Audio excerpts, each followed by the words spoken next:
Hello and welcome, hope you are well. My name's Marie and today begins the, well, it doesn't begin, it's the second part of the knitting a No Frills Sweater by PetiteKnit with me. Today though we are going to begin knitting and I hope you've got all the stuff together that you need. You've got your yarn, your needles and notions. And that was all discussed in the previous video. And if you haven't watched it, if you go back and have a look, you'll be able to see me talking quite a bit about gauge for this pattern. So you just as a little bit of a recap, it's knit on 3mm and 4mm needles, and it's knit in the round, it's knit top down, it's a Raglan sweater. And you will need to purchase the pattern before we begin so that you can check what size you are going to be doing and follow the relevant stitch counts for your size. The stitch counts will not be mentioned in this video as it is a paid for pattern. I am just going to be talking you through each of the stitches you need to do and each of the stages in the pattern so that we can knit along together, which I thought would be great fun. I am going to be doing the 4th size in the version of the pattern I've got. What you do need to also bear in mind is that PetiteKnit is updating a lot of her patterns, and I've had this pattern for a couple of years now but just haven't got around to knitting it. So I know what she's doing with her patterns is she's adding smaller sizes and bigger sizes. So even though I'm referring to the 4th size in my copy of the pattern, that may match up with a different size in your pattern, just so you are aware. So I'm going to set up my camera on my desk and then I will begin with the cast on.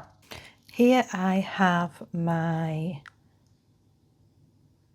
interchangeable needles. Sorry for the scratching on my desk, it seems to make a bad sound. I've actually got 3.25 now. If you saw my other video, I did my swatch, and normally I'm a tighter knitter and I do have to go up a needle size, but in this occasion I think I'm going to be fine to stick with what's in the pattern. Now I don't have a 3mm available in my interchangeables because if you've watched any of my podcasts you'll know that I have quite a lot on the needles at the moment. So I am using a 3.25, which shouldn't make too much of a difference. It is just for the ribbings. And then I'll be using a 4mm for the main bulk of the knitting. Like I say, I've got my interchangeable Chowgu needles. These are the 4-inch size tips. And then the cable that I've got on here, and I'm not sure you'll be able to see, is the 14-inch cable. Now, when you start knitting a Raglan sweater, you either need to do the first few sections until you get to a decent number of stitches. You do need to do the first bits with either a magic loop or on a shorter cable as I'm doing here. Hopefully this will be short enough cable for me to be able to work in the round from the beginning, but we shall see. Well, without doing magic loop, but if I do, I can just pinch some of the excess cable to do that, but we'll cross that bridge when we come to it. I've also got on here, if you can see, this is going to be my beginning of round marker. This is one of the ones that I got from East Anglia Yarn Festival. I thought it was quite nice and bright, and it will show up on camera so you can see when I'm talking about it. And then these are some of the markers that I pulled out, which we will need for marking our Raglan stitches, where we are going to do increases and decreases for the shoulder shaping. And I've got my yarn here, which is the Drops Lima, which is in a purple mix, and that's a wool and alpaca blend. So just to remind you, there's the information: 65% wool, 35% alpaca, can't speak, and it's a beautifully soft budget friendly yarn, perfect for this sweater if you're wanting to use one strand. So I've got my pattern up on my iPad ready, because that's how I like to view the pattern. And I am going to cast on now. Just going to check how many stitches I need for my size. As I said, I am doing size 4 in my version of the pattern. I do a long tail cast on when I'm casting on, and if you haven't seen my other videos, I will briefly go through it now. I do go through it in each of the Learn to Knit series, but it might be helpful for those who haven't watched the scarf or the Musselburgh hat. And then I will pause the video and come back when I've fully cast on. Now, in case you haven't done it before, I do just sticking my needle off the desk so it doesn't clatter as much, just to show you how because it's a long tail cast on, you need to make sure you've got enough of a tail that you're not going to run out of yarn and not have enough stitches on your needle and no yarn left to sew in at the end or to make the number of stitches you need. So to do that, I just do it in blocks of 10. So I'll wrap it round my needle. 1, 2, 3, 4, 5, 6, 7, 8, 9, 10. And then I just sort of pinch it there. And this then gives me the measurement, if you can see that, of how much yarn I need for 10 stitches. And I'll count the number of stitches I'll pull out the yarn, measuring it with this piece, and I'll just put the needle down like this, if you can see. Just move that out of the way.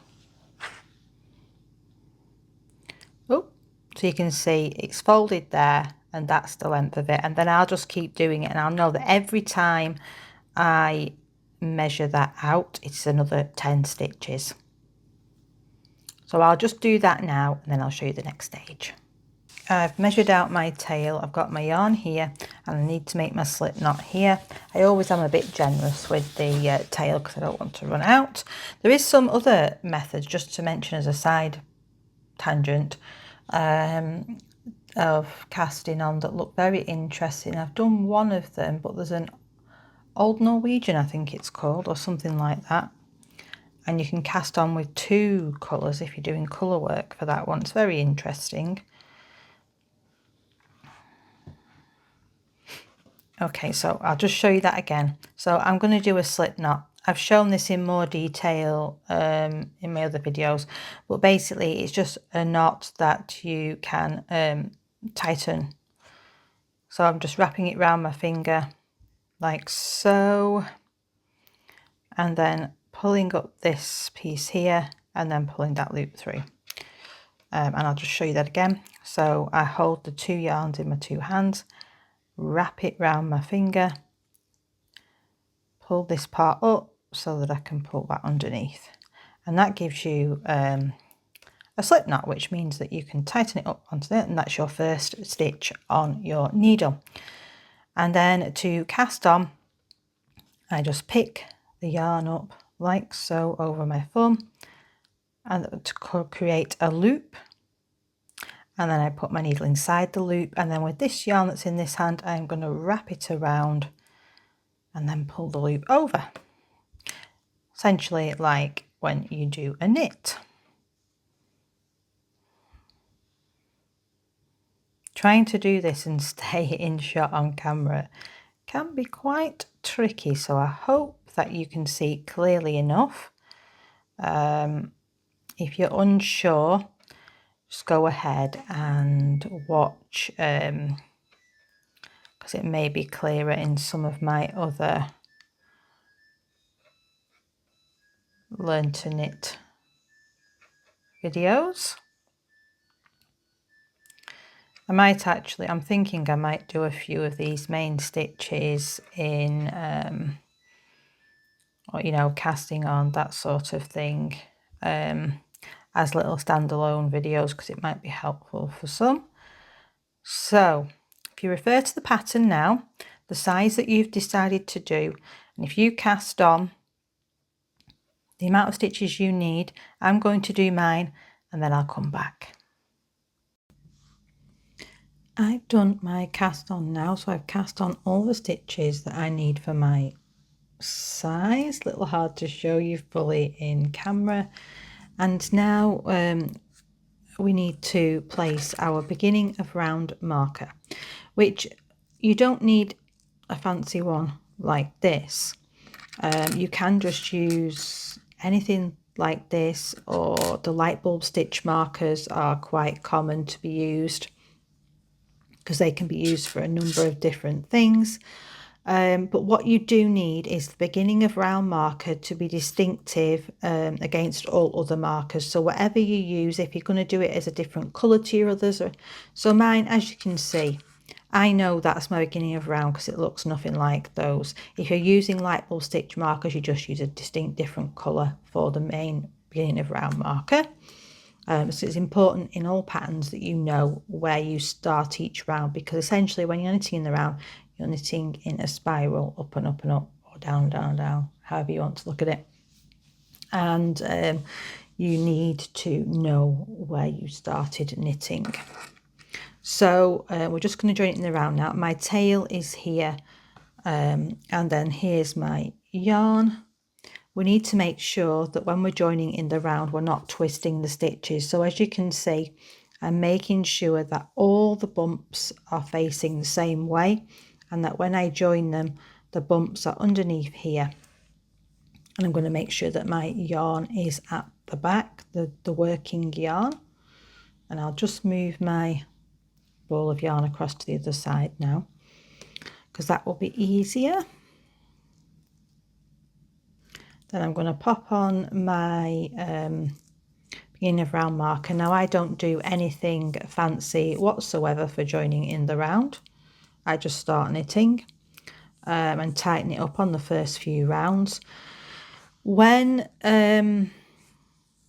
like I say, when we do join in around, it is very, very important that we don't twist the stitches. Now the start of this pattern is a ribbing. So we are going to be doing a knit one, purl one ribbing for the neckband. Now in all the other patterns I've shown you, it has just been knit stitches. So I'll do a bit to show you. So if you've done the other two learn to knit, you will have seen me doing a knit stitch. Now when you do your first one and join it, it can be a bit tricky. And the first round is always tricky because your stitches are tighter. So my first stitch was a knit, hope you could see that. Now purls we've not done before, so when you want to do a purl, so you've just done a knit stitch there, so your yarn is at the back of your work. With a purl, your yarn needs to be at the front.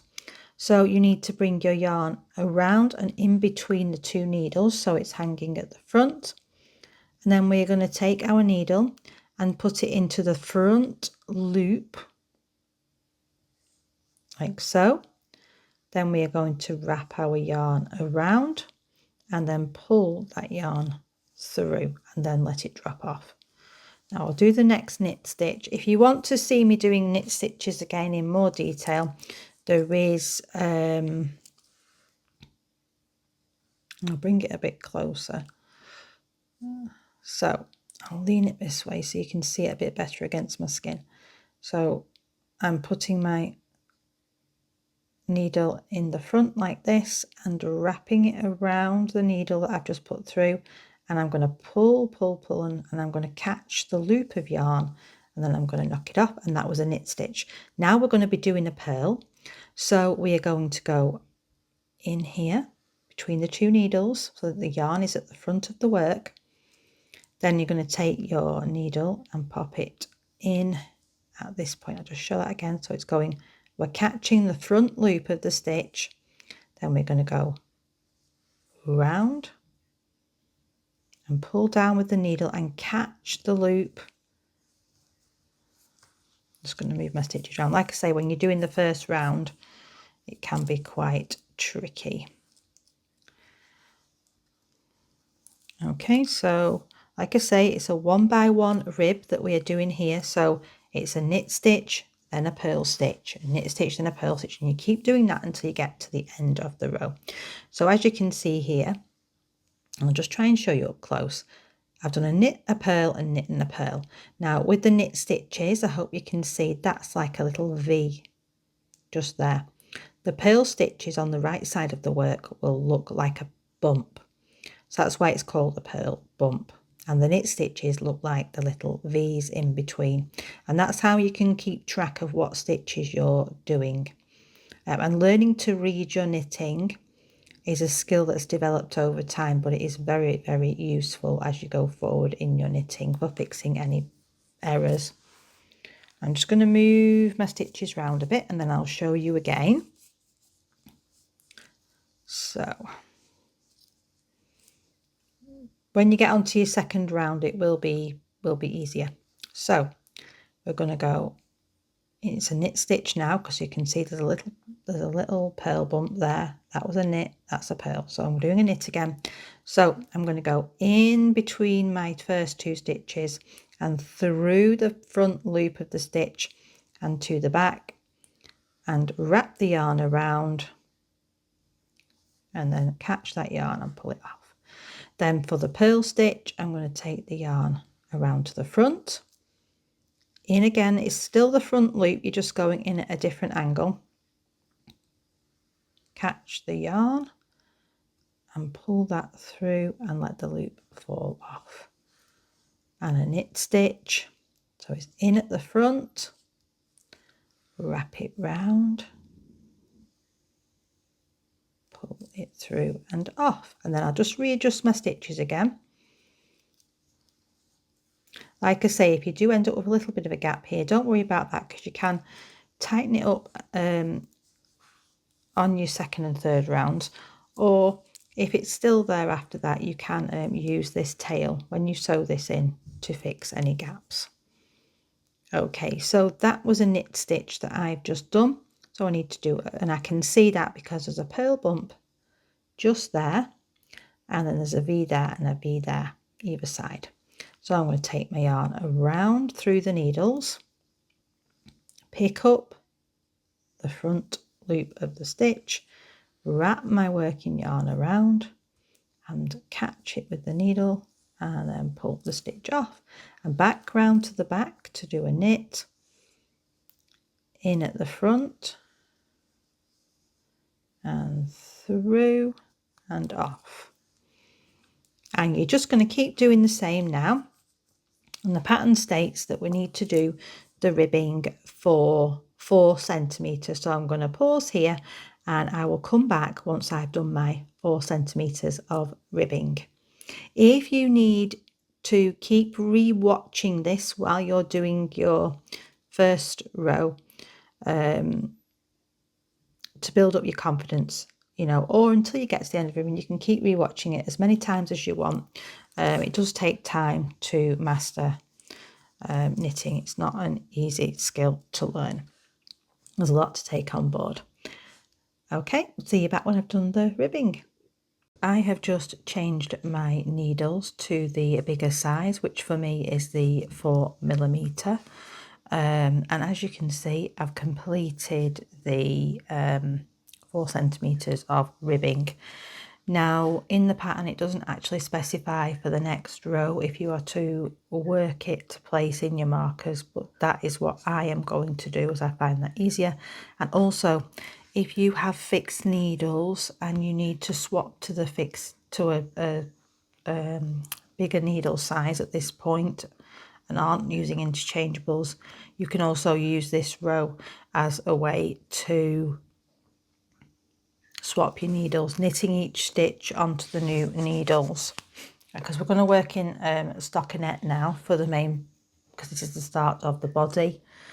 And in the pattern it gives you a list of stitch amounts for your size and where to place the markers. So I'm literally just going to knit all the way round to this beginning of round marker and use these and place them where the pattern says for my size. I've now done the first row and placed my markers. This is what you should have. You should have 4 sets of 2 markers with 1 stitch in between, which is for all the raglan stitches. And I'm back at the beginning of round now. If you're wondering what these are needle stoppers, which are fantastic for stopping any stitches falling off your needles when you are not knitting and you're putting it away in your bag. So highly recommended if you haven't got any. So now in the pattern we're going to be working German short rows. Now there is a video on PetiteKnit's website where you can look at the German short rows, but I will show you how to do them now. German short rows is a type of technique for short rows, and short rows are used to lift up the back neck of your garment and lower the front, and that's so it sits nicely and doesn't rise up too high at the front of your neck. Now they can seem quite daunting at first, but once you have done them a few times, I'm sure that you'll be absolutely fine. But we will be working back and forth. The pattern does explain what you're going to be doing, because in this particular pattern, while working the German short row technique for the short rows, we will also be working some increases as well. So I will work this with you and show you what we need to do. It sounds complicated, but if you just follow the pattern step by step, it shouldn't be too difficult. German short rows are worked back and forth rather than in the round, so we will be turning the work like this to the reverse side. Now because we're turning the work, it can, when we're working in the round, it can create a hole, and that's why we do the short row technique. There is different ones out there, but German short row is the one that I normally do, regardless of what the pattern calls for, because it's the one that I am used to doing. And it's just makes the stitch fill the hole that is created by turning the work and not working round and round in a circle. I'm ready now to work the short row section of this pattern. From looking at the pattern, I can see that the short rows consist of 4 steps, and those 4 steps are repeated a number of times dependent on the size you're doing, and then you'll end up with some increases done for the raglans, which is marked with these markers. So the first row says knit across the right side of the back, which is this section here up to your first marker.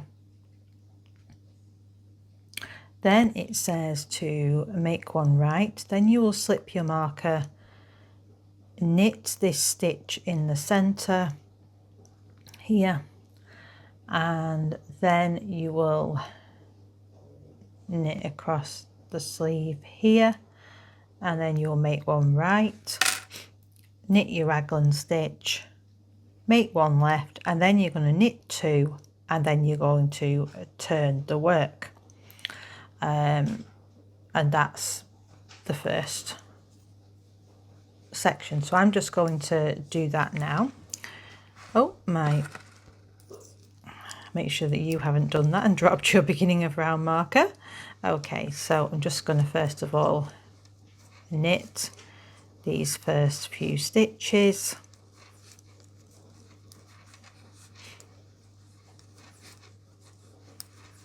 If you have any questions at any point in this pattern, knitting along or anything, need help, please feel free to reach out.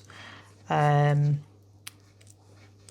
know, this is the first time I'm knitting this pattern. Oh, look at that. Don't do what I do and drop a stitch. Not sure how I managed that there. This is what happens when you're doing things in front of the camera, isn't it? I'll just fix that. I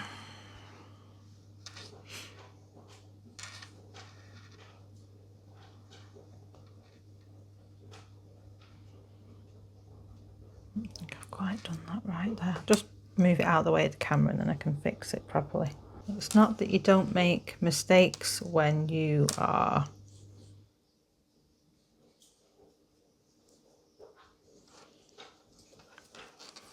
become more experienced at knitting. It's that you become better at fixing things when you do make mistakes. I think I've done that.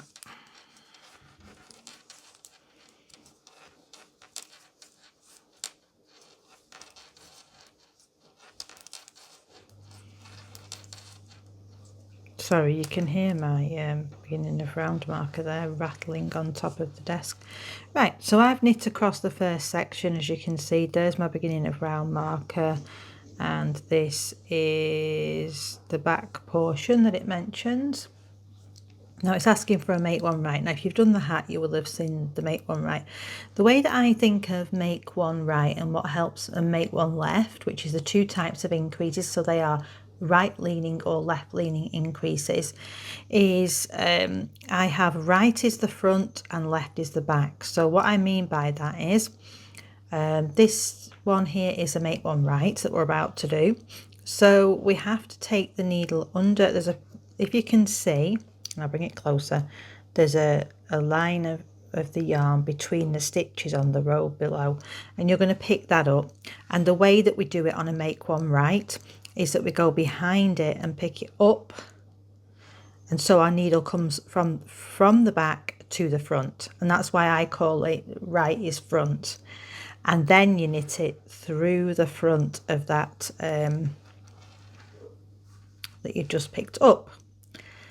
Then we slip the marker, then we knit our raglan stitch and slip our marker, and now it's asking for a make one left. Now the difference with the make one left is that we're going to go under the same thing, but we're going to go from the front through to the back, and that's why I think of make one left at the back. And then you also knit it through the back loop, and that's 2 increases done. Then we are going to knit across the right sleeve. So just knitting until we get to our next marker.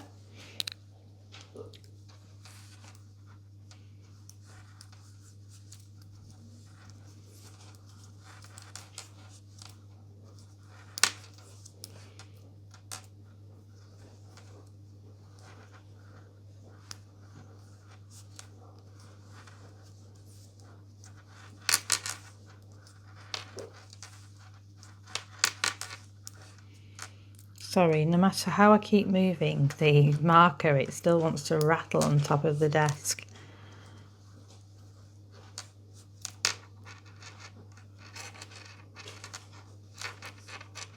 Okay, so we're at the next marker,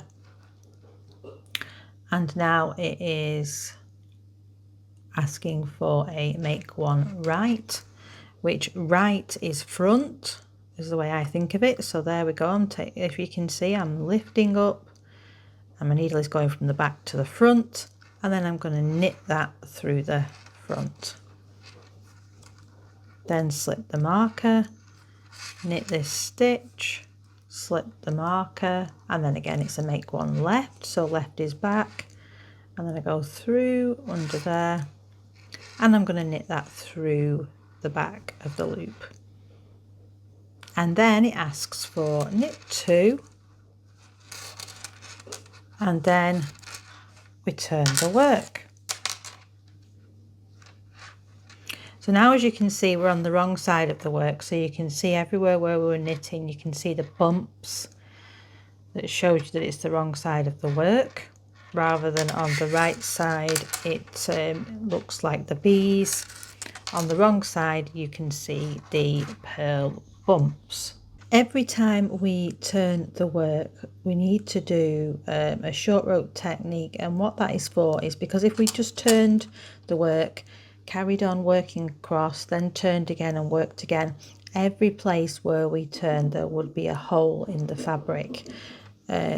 So what we have to do is when we turn the work, we slip the first stitch across, and then we make a double stitch by, I'm not sure you could see me there, but I'll do it again. I'll just slip the stitch back and move a bit closer for you. So first stitch, I'm slipping it purlwise. I've got the yarn in front, and then I'm pulling as tight as I can, and it makes what is called a double stitch. And if you can see, that one stitch there is now looking like two stitches. And then I'm going to bring the yarn back round the front because I'm on a purl row, and then I am going to purl to the beginning of round marker, which I have changed because it kept clanging on the desk really loudly, even louder than these other ones that are making a scratching sound and being very annoying. So sorry if that's bugging you, but yeah, the reason that we do, and that technique that I've just shown you for the double stitch is a German short row technique, and the reason that we do that is to make sure that any holes in the fabric are filled in. And so it says purl to the beginning of round marker, which is what I'm doing now.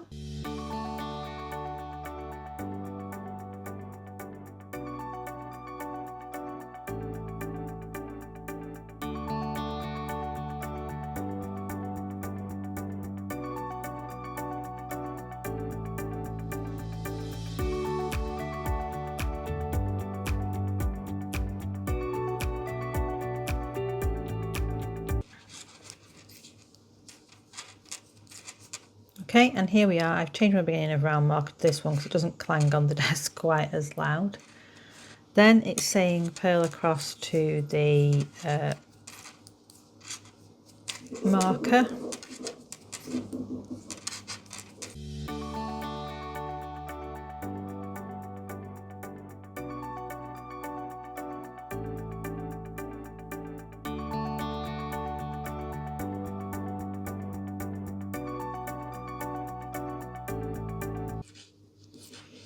Okay, and here we are at the first marker after the beginning of round marker, and we are going to make one right. So right is front, so again pick up. Now it doesn't say this on here, it does just say make one right. Just let me have a look. Oh yeah, it's saying to purl them. So if you're a beginner, you may not know this, but if I do the usual make one right and I knit into this stitch, it will show as a purl on the right side of the fabric, and we don't want that. So what we need to do on the wrong side of the work is when we're making the make one right, we purl it, and you purl it through the front same as you would for a make one right when it's a knit. Then we're going to slip the marker and then purl the raglan stitch, slip the marker, and then we're going to make one left, which left is back, and so also then you need to purl through the back loop. Now this, I'll need to show you this. It's quite difficult because it's harder to get your needle in the back, but I'm going in underneath but through the back loop of the stitch and round and just purl. And that's just to make sure that those increases look correct on the fabric on the right side of the sweater. If you haven't read the make one left and make one right instruction in this pattern at the beginning, you wouldn't know. In some patterns they do say, they do an abbreviation which is make one right P or make one left P, so that you know to purl those stitches, but it doesn't actually state it in this pattern. Right, now we're going to carry on purling until we get to the next marker.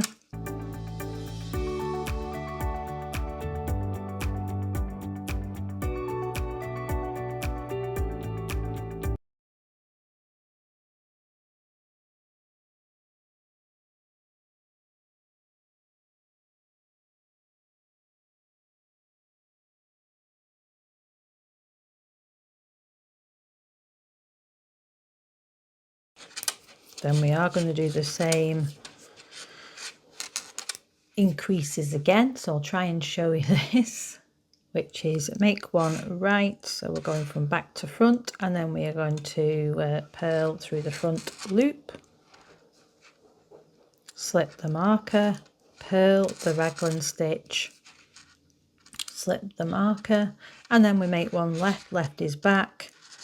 And this is a bit more of a tricky one. So again, I do tend to use my finger to push this thread forward so that I can get a bit more space. And then up and in through the back loop. And then purl that stitch. I hope you saw that okay. It's like I say, it's very tricky to do these things on camera. Then we have to purl 2 stitches, and then we're going to turn the work. So here we need to do a double stitch. Now, because this is a knit side of the fabric and the yarn is at the back from doing the purls, we do need to bring that through to the front, slip the stitch, and then pull, pull, pull. Now I find it a little bit trickier on the knit ones, but as you can see, that is still a double stitch, and it's pulling the strand tight here, and it's making everything really tight. And then we just need to knit round to our beginning of round marker, and that is the 4-step sequence then complete.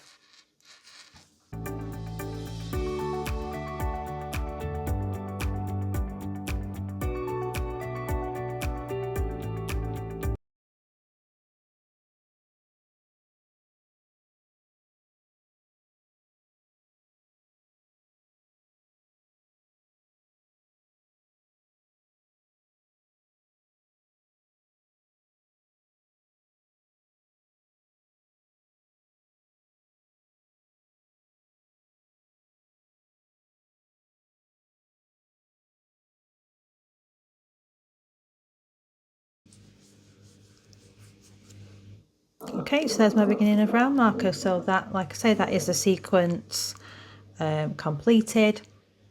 It does have to be repeated a set number of times now, and each time we do the turns, we are going to do a few more stitches on each side. So when we did our short row turns on the first sequence, we were doing after our last increase, we were doing 2 knit stitches or 2 purl stitches. When we do it this next time, we are going to knit 3. Then when we repeat the sequence again, we will knit 4 and purl 4 and that sort of thing. I'll show you this first one, and then we'll all go on and continue to do the finish off the complete short row sections, and then I'll come back to you at that point. I've completed one of the rounds of the 4 steps required for the short rows, and I'm now going to start on the second one. So in the pattern, it does say that when you are doing your first 4 steps, after you've done the increases and before you're about to turn, you knit 2 when you're on the right side, and then you purl 2 when you're on the wrong side before doing your turns and your German short row. I'm going to now work it through the 4 steps for the second time, and on that second pass through, every time I do the turns, instead of knitting 2, I'll knit 3, and where it says purl 2, I will purl 3.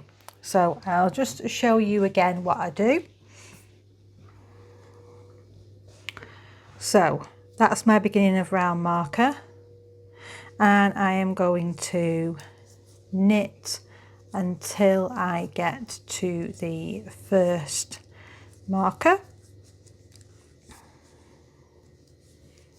And this is a right side row.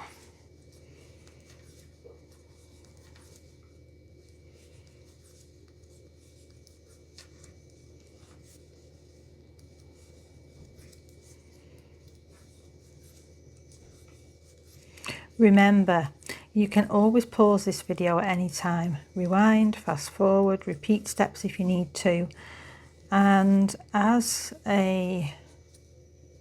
you get better at knitting, another thing is to get comfortable with ripping your work out, starting again if you need to, and all that sorts of things, because it does mean that in the end you will have a better finished product. So I'm at my first marker. I've knit across the right side of the back, and I am now going to make one right, and right, as I've said before, is front.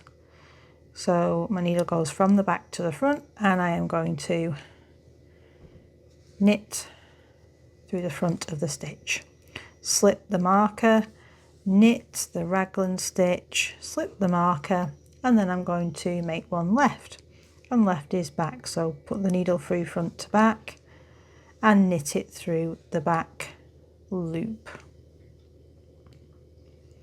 and then I knit to across the right sleeve and to the next marker.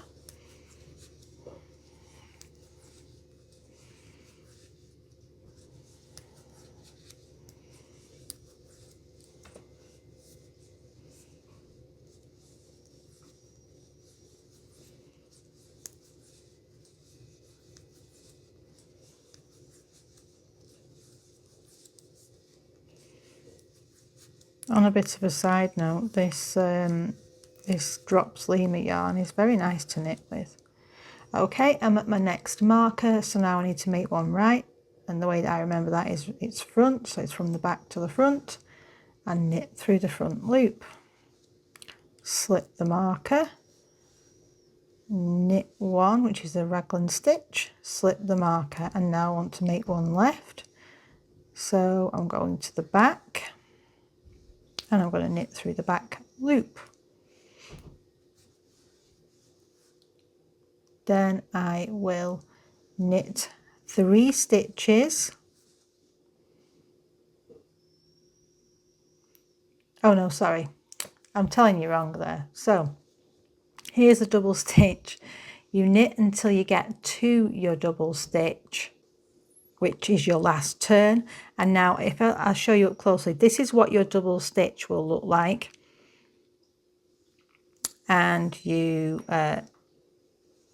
knit that stitch, and you knit them both together. That's part of your German short row process, and hopefully then that will fill in the gap for you. And then at this point, once you've got to that turn, then you are going to be knitting 3 stitches. So 1, 2, 3, and that means we're working back and forth around, and each time we're moving closer and closer together in the center at the front section. And now we turn the work, and then we have to do the double stitch. So slip the stitch across, pull, pull, pull really tight until it's made 2 stitches, and bring it through, because now we're on the wrong side of the work and we're on step 2, which is purl to the beginning of round marker. So that's what we do.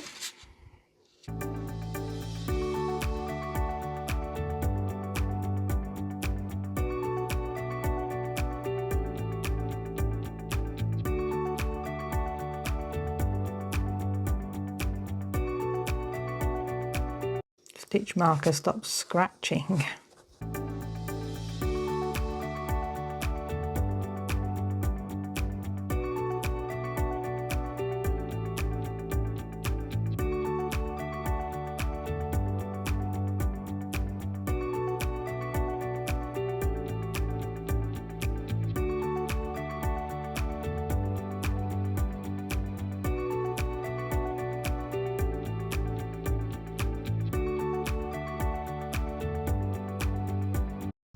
As you can see, there's quite a big section here where we've always been knitting in this area.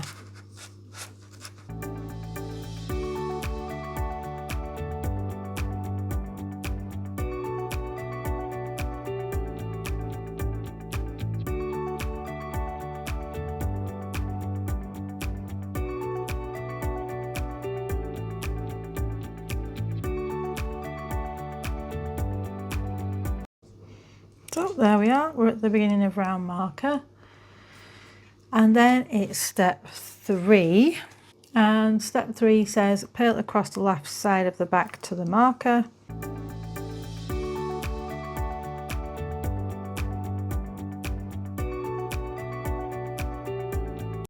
As we begin to increase the stitches on this as well, I may need to put this onto a longer cable, because I've got interchangeable needles. It's quite easy to do that,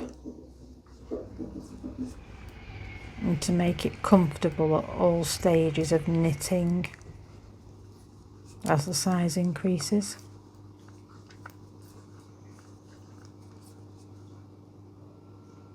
Okay, so we've purled across the left side of the back. I'm going to make one right, which is front, and because we're on the wrong side of the work, this needs to be a purl.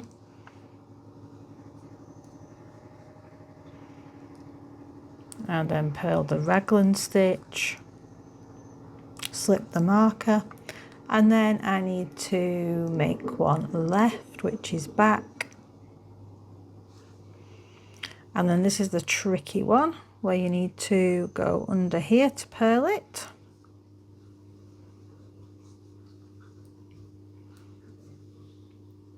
And then purl across the left sleeve.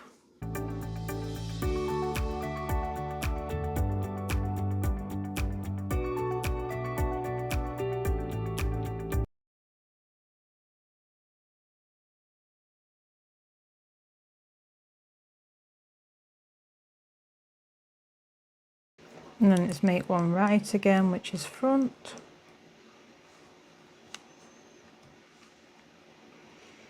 Slip the marker, purl the raglan stitch, slip the marker, and then make one left. Remember, we're going through the back loop here.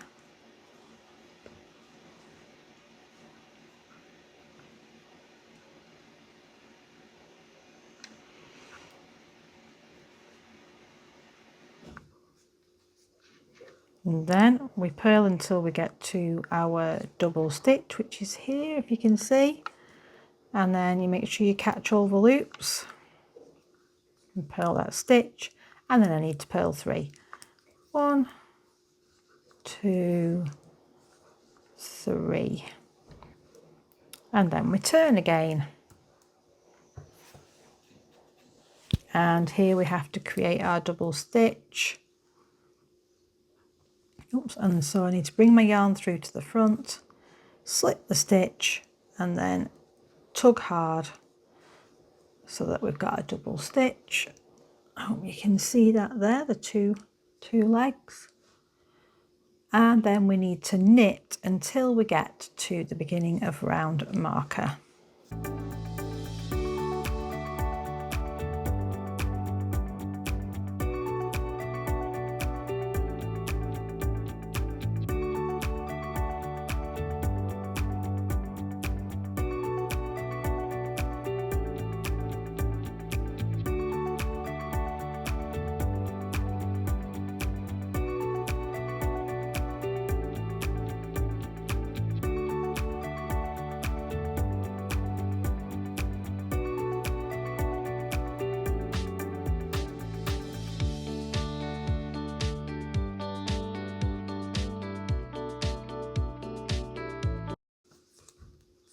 And there you go, we're at the beginning of round marker. And that is the second time of us doing the 4 steps. And on that time we knit 3 stitches on the right side rows after the double stitch, and also we purled 3 after the double stitch on the wrong side rows.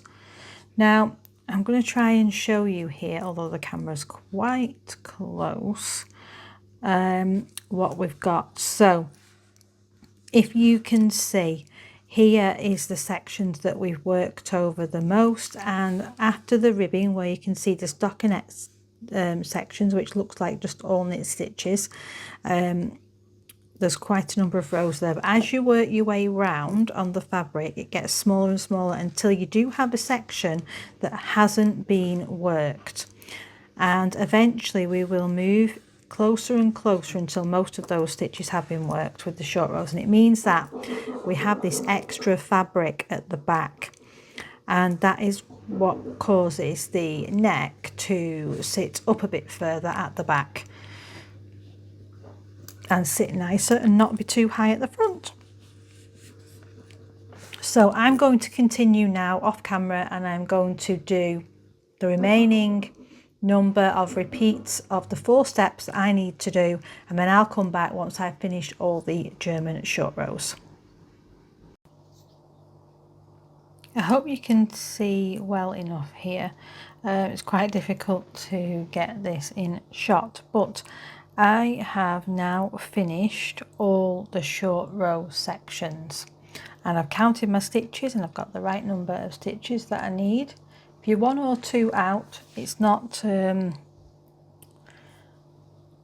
horrendous at this point. Raglans are quite forgiving in that way, but if you're way off, then you may need to rip back and start again, or rip back to the end of your ribbing if you're confident to do that. Now we are just going to work the Raglan increases. So at each of these points where we've got our 2 markers, as we have done in the short rows, while doing the short rows, but now we're just going to be working in the round constantly, increasing. I'll probably need to put this onto a bigger cable, but I'll just show you. So this is the back, which is where our beginning of round marker is, the center of the back. And you can see there's a significant section of knitting there that we've done since the ribbing.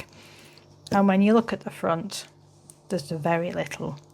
And again, like I say, that is just so that we can raise the back and lower the front, kind of like this, so that it sits more comfortably when you're wearing it and you get a better fit. Like I say, I will probably be transferring it onto another needle now. So it tells you here that you make one right every time you come to a marker, and then you so it's this way around, sorry. You make one right, and then you knit your stitch for the raglan, and then you make one left. And that's what you do at each of these markers. Then after you've done that round, you then do a knit round, and you continue in that way until you've done the total number of rows that's for your size, and then you'll at that point also be able to check the stitch count. And it does also say in the pattern that you're probably going to need a longer cable at this point. So I'm going to crack on now and do my rows. If you're unsure of what you're doing with the make one lefts, make one rights, you will have had a bit of practice now, but if you need to go back and watch the last section again, then just do that. And even if you have to, because the first few times I really struggled when I was doing the make one left, make one right, to remember them. And even if you just have to have the written part of the pattern in front of you when you're doing them. But yeah, so we're just knitting all the stitches now because we're just working in the round on the right side of the fabric, and we need to do a make one right, knit the raglan, and make one left, and then just continue around and keep doing that on one of the rows, and the other row you just literally knit everything. And I'll see you shortly when I have done that. And that's the end of this week's video. Hope you've enjoyed following along knitting the No Frills Sweater by PetiteKnit. I am really enjoying knitting mine. What I'm going to do is I'm going to continue on now until I get to the end of the Raglan Increases. and then I will come back in next week or the next video and take it from there. Thanks for watching and joining along. Bye.